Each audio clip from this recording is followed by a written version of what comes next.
का नाम बदनाम कर दिया, बिहार का नाम पूरे देश में बदनाम हो रहा है। और बीपीएससी जो है बार बार जो है अभ्यर्थियों के साथ अन्याय कर रही है। आखिर कैसे क्वेश्चन का जो है सील टूटा हुआ है भाई? स्टूडेंट्स बता रहे हैं, जो वीडियो के माध्यम से हम लोग देख रहे हैं भाई, ये जो हजारों अभ्यर्थी बाहर थे, कई घंटों तक प्रदर्शन हुआ है और परीक्षा छोड़कर वो लोग बाहर है। तो मुझे तो नहीं लगता कि हजारों अभ्यर्थी परीक्षा छोड़कर ऐसे सड़क पे रहेंगे। तो कहीं ना कहीं अंदर तो कुछ गड़बड़ी हुई है। तो इस सारे मामलों की निष्पक्ष जांच होनी चाहिए, और जब तक जांच नहीं होगी तो पता नहीं चलेगा क्या हुआ। अब बीपीएससी के चेयरमैन साहब प्रेस कॉन्फ्रेंस करके गोल गोल बात घुमा के कुछ बोल दें तो उससे नहीं होगा ना। अब देखिए, ये क्या बोल रहे हैं, हम तो वही बार बार बोल रहे हैं ना कि जिस संस्था पर आरोप लगा है वो संस्था खुद से कैसे जांच कर सकती है। हम तो जांच का विषय बता रहे हैं इसमें। नेता दिलीप हमारे साथ हैं। 17वीं बीपीएससी का एग्जाम खत्म हो गया। धांधली सेटिंग का जो आरोप आप लगा रहे थे, धांधली सेटिंग का मामला अभ्यर्थी लेकर ओएमआर सीट लेकर ही पहुंच जाते हैं आयोग के दफ्तर। ये सब क्या हो रहा है? देखिए, ये तो पूरा विचित्र स्थिति लग रहा है कि भाई लग ही नहीं रहा कि सिविल सेवा की परीक्षा हो रही है। और पहले से जो संदेह चल रहा था, बीपीएससी पे जो आशंका जाहिर की जा रही थी, वो सामने आ रहा है। और बीपीएससी जो है बार बार जो है अभ्यर्थियों के साथ अन्याय कर रही है। आखिर कैसे क्वेश्चन का जो है सील टूटा हुआ है भाई? स्टूडेंट्स बता रहे हैं, जो वीडियो के माध्यम से हम लोग देख रहे हैं, तो स्टूडेंट्स ही बता रहे हैं, बाहर का आदमी तो कोई नहीं बता रहे हैं। जो एग्ज़ाम दे रहे थे, एग्ज़ाम देने गए तो वही अभ्यर्थी बाहर आके बता रहे हैं कि सील टूटा हुआ था। इसके अलावा कुछ अभ्यर्थियों को क्वेश्चन ही नहीं मिला 12:30 बजे तक। कुछ अभ्यर्थियों को मतलब ये कहा गया कि अभी क्वेश्चन सॉल्व नहीं करना है, जबकि परीक्षा का समय हो चुका था और दूसरे रूम में क्वेश्चन सॉल्व कराया जा रहा है। ऐसा भी कुछ लोग बता रहे हैं, जो वीडियो के माध्यम से आ रहा है। वही चीज़ मैं बोल रहा हूँ, मैं तो वहाँ नहीं था कि मैं कुछ बोलूँगा अपने मन से। तो जो चैनल सब पे चल रहा है वही देख के हम बता रहे हैं। तो इन सब मामलों की जो है निष्पक्ष जांच होनी चाहिए। मान लीजिए हम कुछ बोल रहे हैं, चेयरमैन साहब बीपीएससी के कुछ बोलेंगे, लेकिन चेयरमैन साहब तो वहाँ मौजूद नहीं थे, ना ही हम मौजूद थे। तो ये बात सच्चाई सामने कहाँ से आएगी? तो इसके लिए एक निष्पक्ष जांच होनी चाहिए। जांच एजेंसी आखिर क्यों बनी है? आर्थिक अपराध इकाई से ही जांच करा लिया जाए। बिहार सरकार की जांच एजेंसी है, उसी से जांच करा लिया जाए। TRE 3 पेपर लीक का भी जब ये बात सामने आई तो आर्थिक अपराध इकाई ने उजागर किया था कि हाँ पेपर लीक है, साक्ष्य है। TRE 2 का भी पेपर लीक का सामने आया है बात। वही बीपीएससी ही परीक्षा आयोजित करवाई, 67वीं पेपर लीक हुआ। तो बीपीएससी का इतिहास जो है पेपर लीक से तो जुड़ा ही हुआ ही है, भ्रष्टाचार से जुड़ा हुआ है। तो इसलिए बीपीएससी पे संदेह होना तो वाजिब बनता है। इसमें तो कोई ऐसा नहीं ना है कि बीपीएससी पे कोई आरोप लगा रहा है, गलत आरोप लगा रहा है या छवि खराब करना चाह रहा है। भाई ये जो हजारों अभ्यर्थी बाहर थे, कई घंटों तक प्रदर्शन हुआ है और परीक्षा छोड़कर वो लोग बाहर है। तो मुझे तो नहीं लगता कि हजारों अभ्यर्थी परीक्षा छोड़कर ऐसे सड़क पे रहेंगे। तो कहीं ना कहीं अंदर तो कुछ गड़बड़ी हुई है।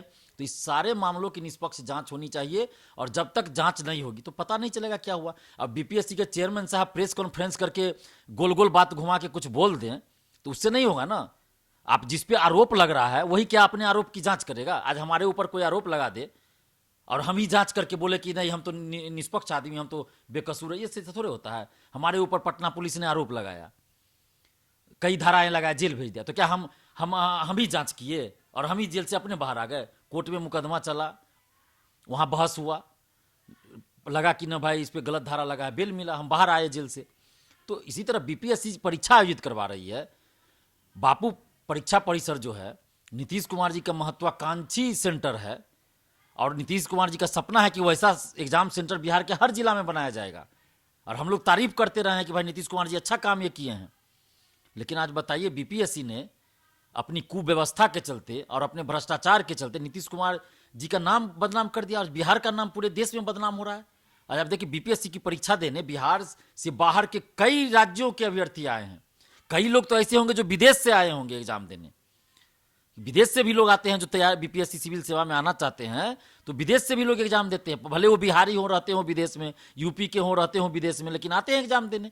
तो आज बताइए कि पूरे देश में तो कम से कम बीपीएससी के चलते बिहार की छवि आज खराब हो रही है। TRE 1 के समय आप याद कीजिए, यही दिलीप कुमार है जब बीपीएससी ऑफिस में जाके तारीफ किए थे, बीपीएससी की व्यवस्था की, बीपीएससी की तारीफ किए थे, सरकार की तारीफ किए थे कि अच्छा से एग्जाम कंडक्ट हुआ।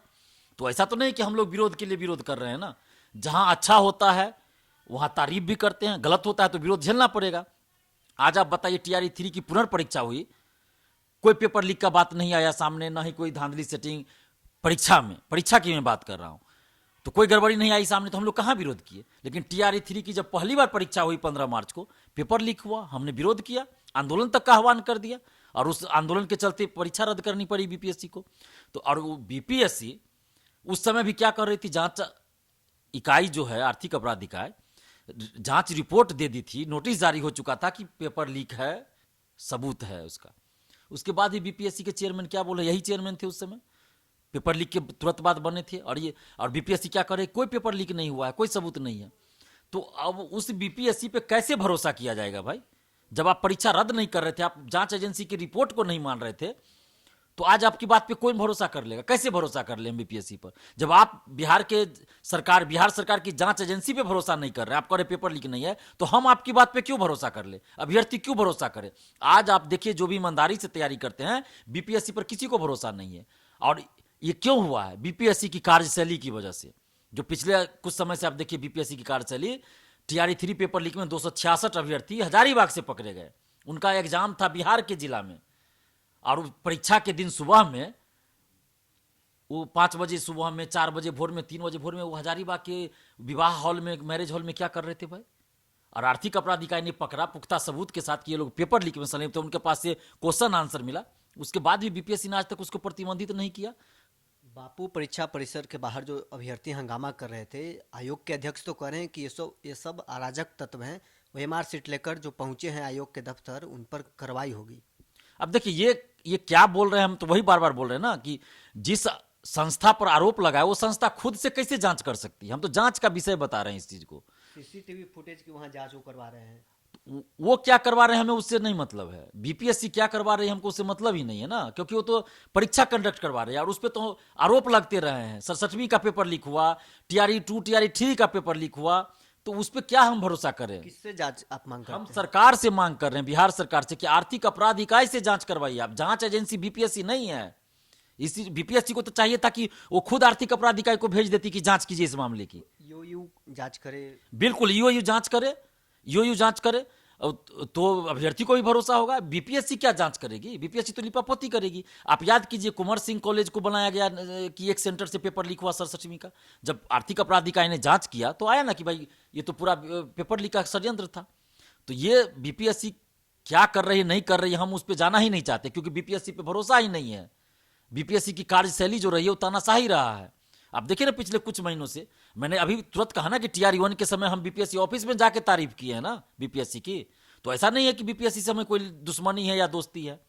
ये जो वर्तमान चेयरमैन है ये तो बिहार के हैं भी नहीं, तो हम मतलब ऐसा भी नहीं कि कोई खुन्नस हमारा रहेगा, कोई खानदानी दुश्मन या जमीन का झगड़ा, घर का झगड़ा तो नहीं है हमारा बीपीएससी के चेयरमैन साहब से।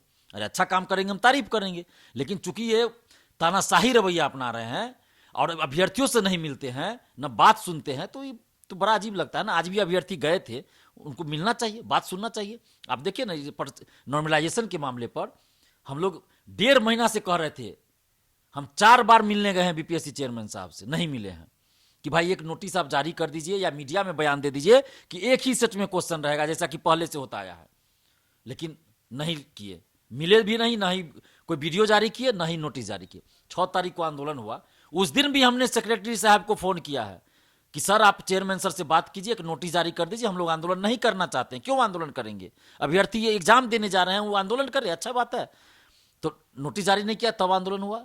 और बताइए कि शाम में हमें अरेस्ट किया जाता है, नोटिस जारी होता है, उसमें स्पष्ट लिखा है कि एक सेट में क्वेश्चन था, नॉर्मल रहेगा, एक सेट में क्वेश्चन रहेगा, नॉर्मलाइजेशन लागू नहीं होगा।